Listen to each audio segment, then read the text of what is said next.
Hello, this is Catherine, as I know I need to stop talking. Hello, lovelies, how are we doing? Are we all in one piece post-storm? Is it Eunice? Eunice? That is a name and a half, isn't it? That name does not summon up storms, but here we are.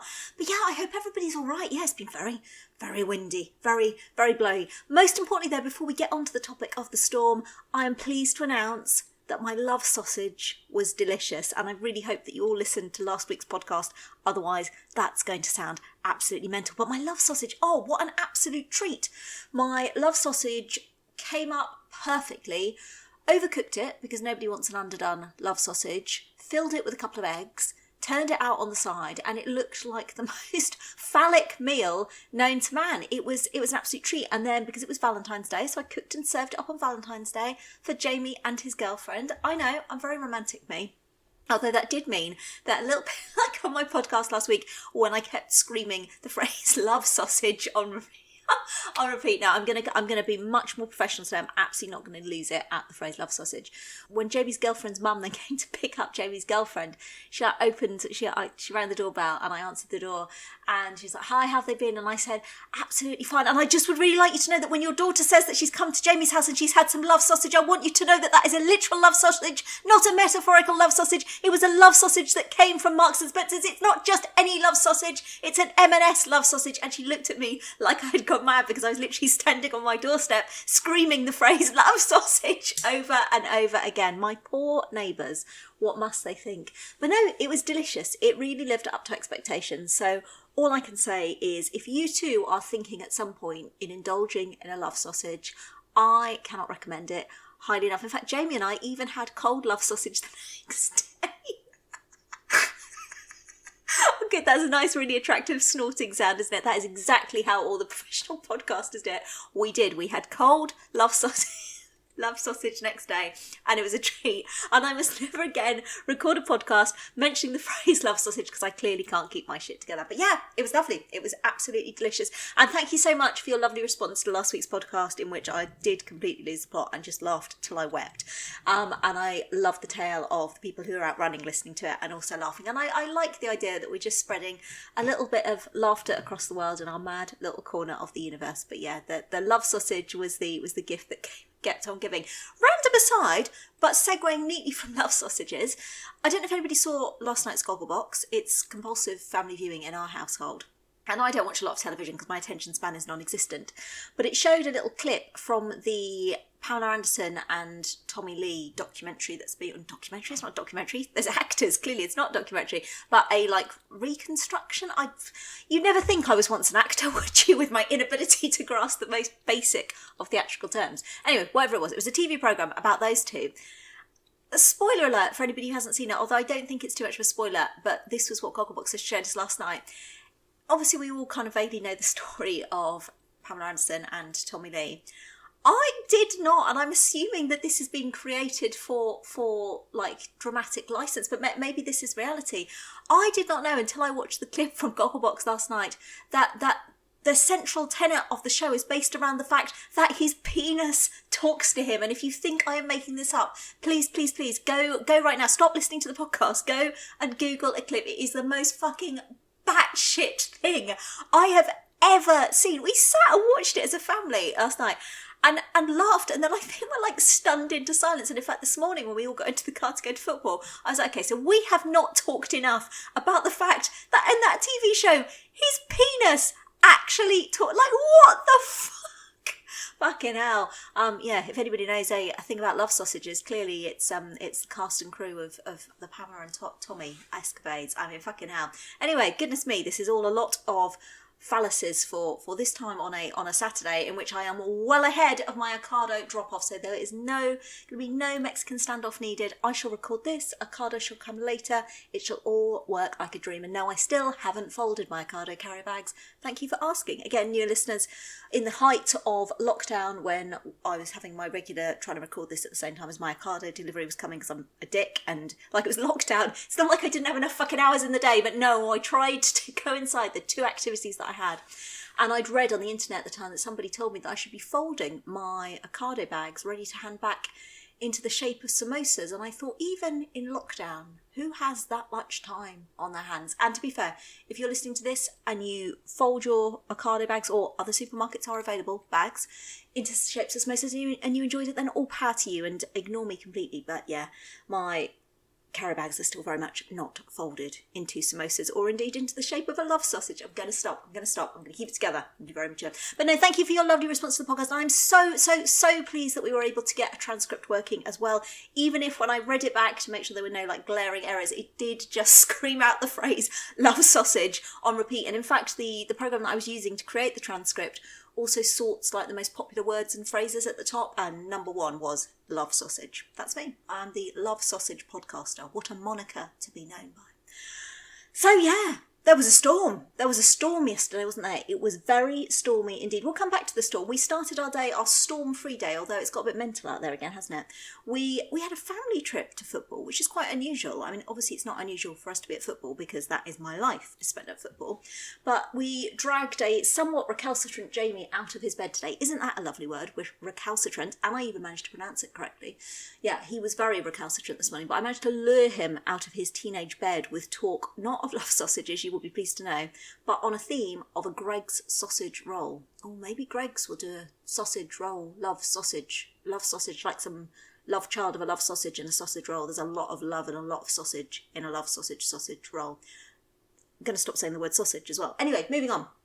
So yeah, lured Jamie out of bed with promises of Greggs sausage rolls, and we set off to watch Beth's girls play the team that they had drawn with for most of the game and then beaten in like the final 30 seconds in the cup semi-final. They're a very good team, so we knew it was going to be a tough match.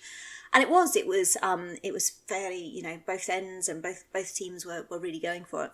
And Jamie is really not a football fan. I mean, he's an avid West Ham supporter, so yeah, let's all do the bad joke of he's really not a football fan. But he's an avid West Ham supporter, but he's got no real interest in watching his sister play, which is fair enough. You know, she's got no real interest in sitting, standing, watching him sitting in front of his computer in his pants playing computer games. So, you know, I suppose it all evens out. But we dragged him along, and he sat there wrapped up in blankets, complaining he was cold. Literally, Jamie at football is absolutely the equivalent of the "Are we nearly there yet?" game. He's like literally every minute. Is it nearly over? Is it nearly finished? Are we finished? Is it ending? He look at his watch. He's like, right, it should be finished now. I'm like, it's not how football matches work, Jamie. You just get to stand there and go, I've had enough. Anyway, today, unusually for Jamie, there was a brief moment when he actually not only concentrated on the action, but his face lit up in sheer delight. And Beth was on a mission this morning. I don't quite know why. It ended 1-1 the game. It was a very scrappy game, but Beth was on a mission. And so she decided to take it upon herself to go and take the ball all the way up the wing along the line. And she had not one, not two, not three, not four defenders and midfielders come in and attempt to tackle her as she did so. And she just kept running. It was like that scene, you know, is it one of the Indiana Jones films? As we all know, not good with films. I reference you back to Spider-Man. As I said that, a little spider has crawled up my laptop screen while I'm recording this. Obviously has heard of my epic retelling of the plot of Spider-Man, which bears no resemblance to any of the Spider-Man plots of movies ever. Hello, little spider. Where were we? Anyway, she's running up the wing, and it was a little bit like that scene in Indiana Jones where he's running down a tunnel and there's some like big boulders coming behind him. That was the vibe that Beth was going for. And these players were like coming in to try and tackle the ball. And Beth not only, you know, kind of got the ball whilst, and I'm not going to pretend this was with skill. I think it was with sheer brute force, because as she did so, she passed each player 1, 2, 3, 4. She not only got the ball past them, she also knocked them to the ground in her wake. So you literally had this stream of destruction behind Beth as she ran with the ball through towards the goal.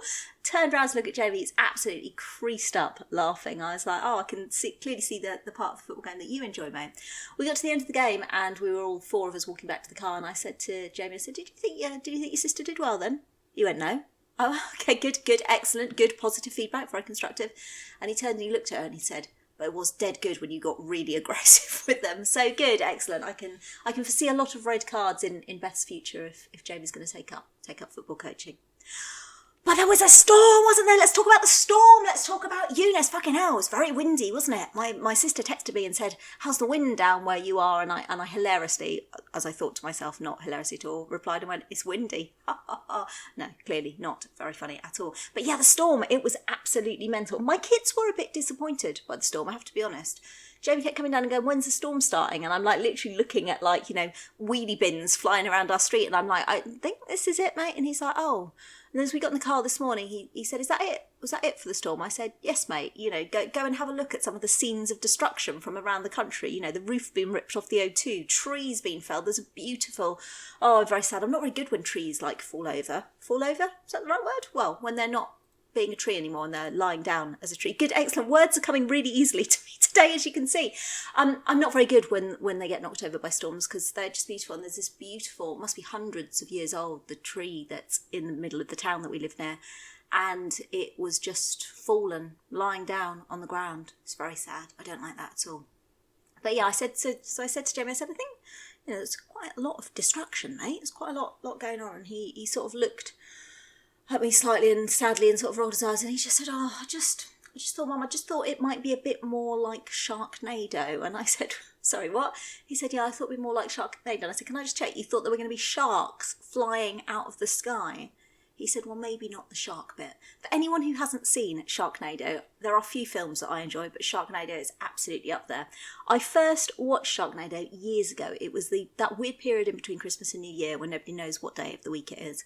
And my stepdaughter and I were staying up late. I think Mr. I Know I Need to Stop Talking and Jamie Beth had gone to bed. We were staying up late, flicking through the channels, and I found a film called Sharknado. And, I'm a big fan of the film Jaws, so I was like, "Come on, we'll give this a go." And she was like, "All right, let's have a watch."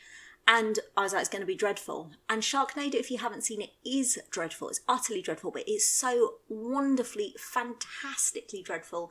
I cannot recommend it enough. We wept with laughter, absolutely wept with laughter.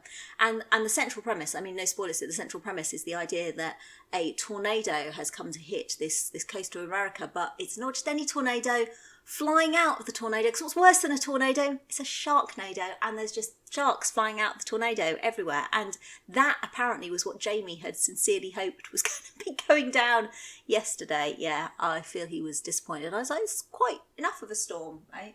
We had one of the lids of one of our recycling bins flew off, and I was on a work call at the time, so I said, "Mr. I Know I Need to Stop Talking. What a supportive wife. Can you go outside into that terrible, terrifying storm and deal with the bin lids?" He went out to go deal with it.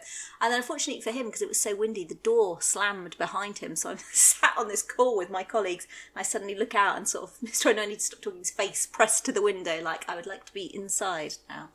So we rescued him. The cats looked at us like, what fresh hell is this? What the fuck is this?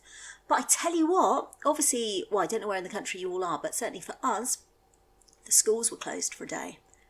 How the fuck did we all deal with the schools being closed for months on end? Was my first thought when I think it was by about 7:20 in the morning yesterday morning, I was being harassed by Beth requiring me to Google if silicone bakeware would blow up if it was placed in the microwave. And when you're like, I'm not equipped for teachers, TAs, school staff. How do you do it?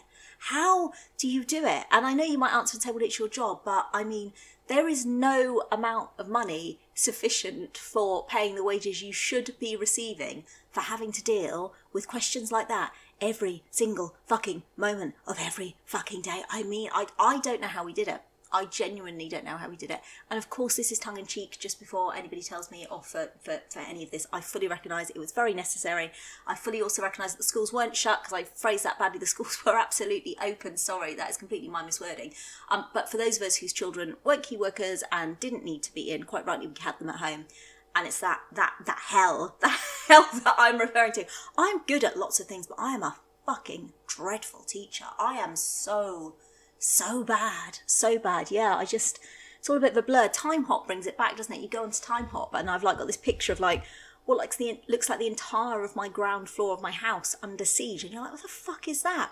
And then I remembered that was when Beth decided to make a model of the solar system for one of her home learning tasks, which was practically to scale and filled pretty much the entire of my ground floor. Hashtag making memories. Those joyous days. But I hope you weren't too impacted by storm-related detritus, and I hope that, you know, you've got power and hot water, and God, it does make you realise, doesn't it, in the grand scheme of things, we are very fucking small. And then we were saying this morning, then you get up the next day and this like storms raged and caused all this fucking destruction. Then you get up the next day, the sun's shining, and it's like nothing ever happened. And I said to Mr. I know I need to stop talking. This is what will happen one day. This is what will happen, is that we will all end up dying in some terrible planet-related tragedy that we will have brought on ourselves, no doubt, by our pollution and lack of care that we take over the planet. And then the next day, the world will get itself up and the weather will shine and it will all be beautiful and we will all be dead.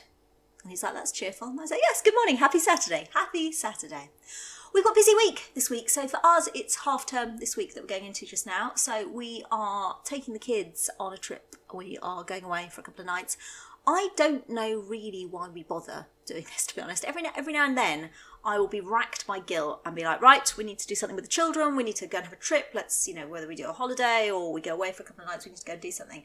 And every fucking time, my kids bring me so far back down to earth. And my I've got two good examples, actually. One time we took the kids we had the most amazing few days. We went to London.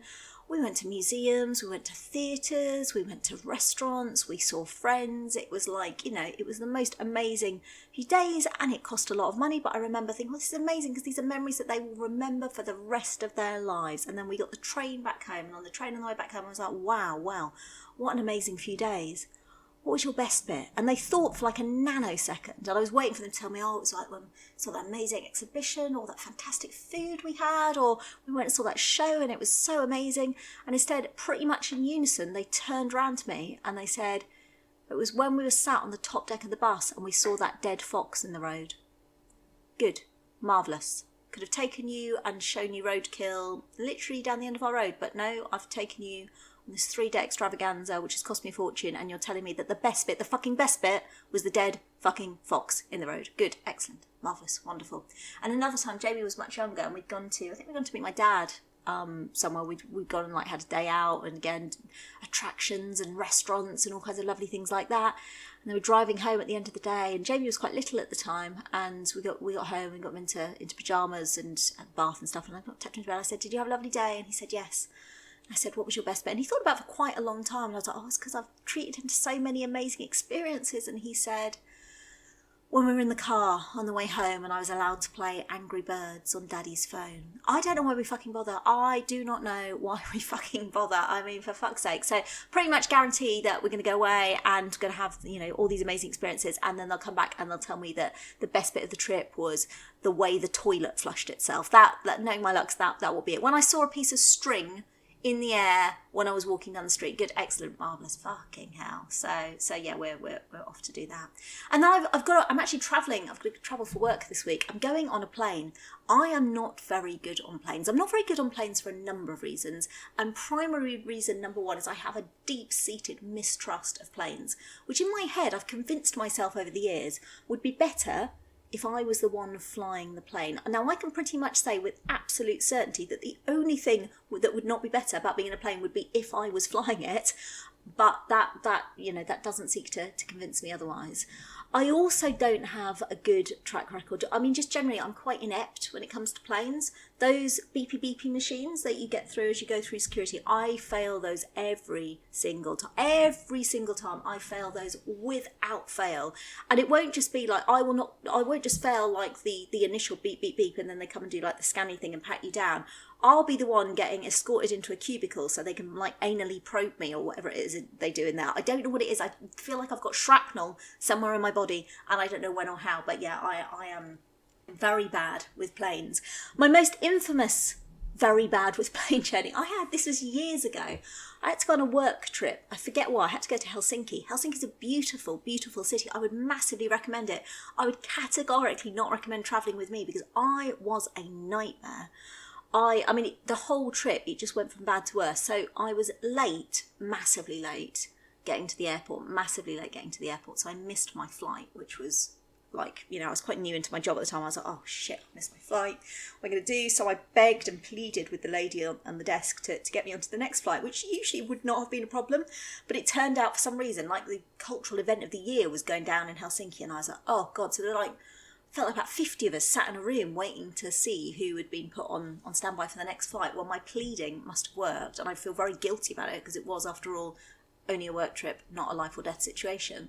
But 2 passengers' names were called out, and it was me and another chap. So we went and got on the plane, and I was exhausted. I remember getting to the plane going, God, I'm knackered, but it's okay. I'm on my way to Helsinki. What else can go wrong? Lots. As it turned out, lots could go wrong. So I got to Helsinki, and I walked into Helsinki airport with a trail of blood behind me because I had managed to wear, for this trip, radically unsuitable shoes, which is not unusual for me, to be completely honest. So I'm genuinely walking across this pale grey tiled floor with like these droplets of blood falling behind me, which is absolutely the look one wants to sport when arriving on foreign soil. And I went to the bag reclaim, and I was there and waiting, and my bag didn't come, and eventually it occurred to me that I was the only person where, oh no, it wasn't just me, it was me and the other chap that they'd moved to the slightly later flight. We were the only 2. So I looked at him and he looked at me, and we went, and we went over and we went and spoke to the people at the desk, and they said, your bag is not here. I said, where is it? They said, it's in London. I said, good, marvellous, excellent.